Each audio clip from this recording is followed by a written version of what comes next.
Halo semuanya dan selamat datang.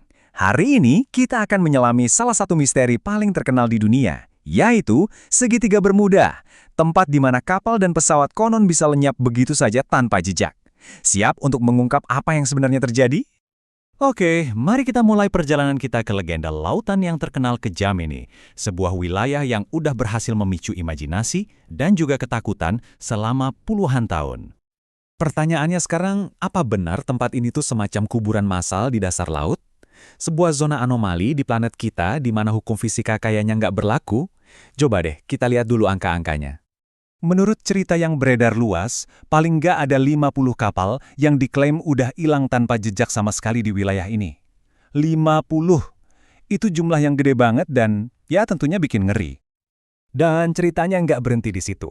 Nggak cuma kapal loh. Legenda ini juga mencakup sekitar 20 pesawat yang ikut lenyap dalam kondisi yang sama-sama misterius. Nah, angka-angka inilah yang jadi pondasi utama mitos segitiga Bermuda. Terus, di mana sih persisnya lokasi ini?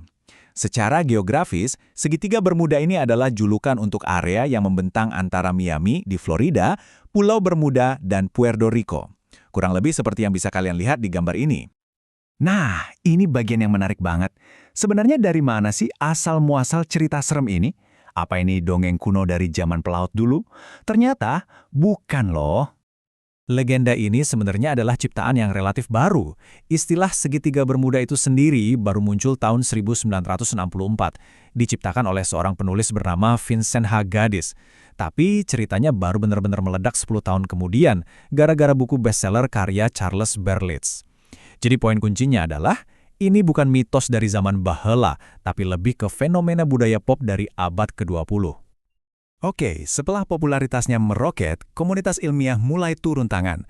Mereka mulai bertanya-tanya, ini beneran ada kekuatan supernatural di sana, atau jangan-jangan ada penjelasan yang jauh lebih logis? Di sinilah kita bisa lihat ada dua kubu yang beda banget. Di satu sisi ada teori-teori yang kedengarannya kayak film fiksi ilmiah.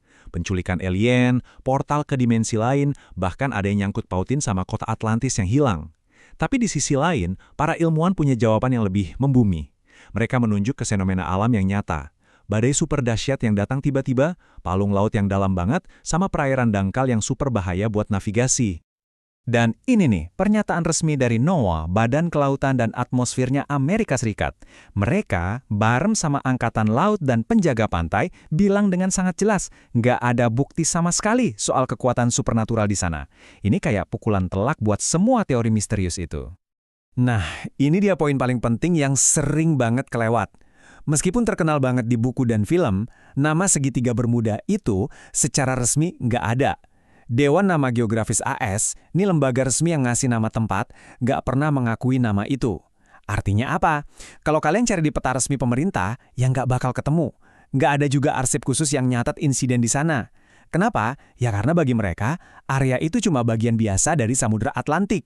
Jadi secara administratif, tempat itu ya nggak ada. Oke, biar lebih kebayang, kita coba bedah satu kasus nyata ya. Salah satu kasus paling terkenal buat lihat gimana fakta bisa ngebongkar mitos.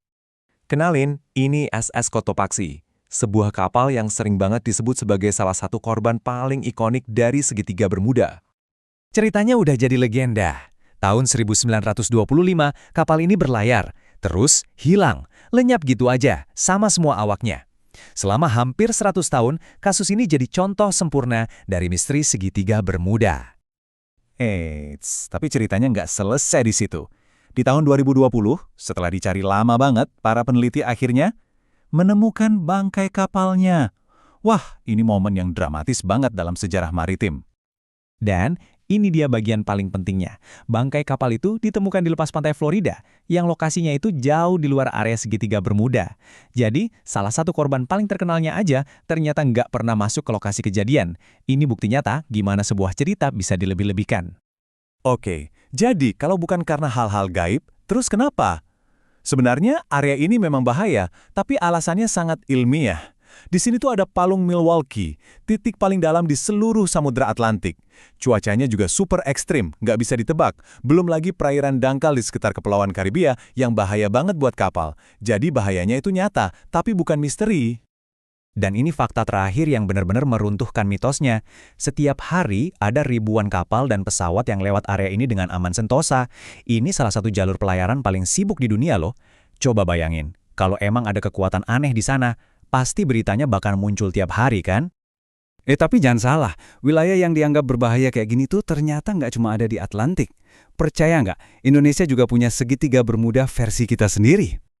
Namanya Segitiga Masa Lembu. Yap, kita punya zona misterius sendiri. Lokasinya ada di perairan penting antara Laut Jawa dan Selat Makassar.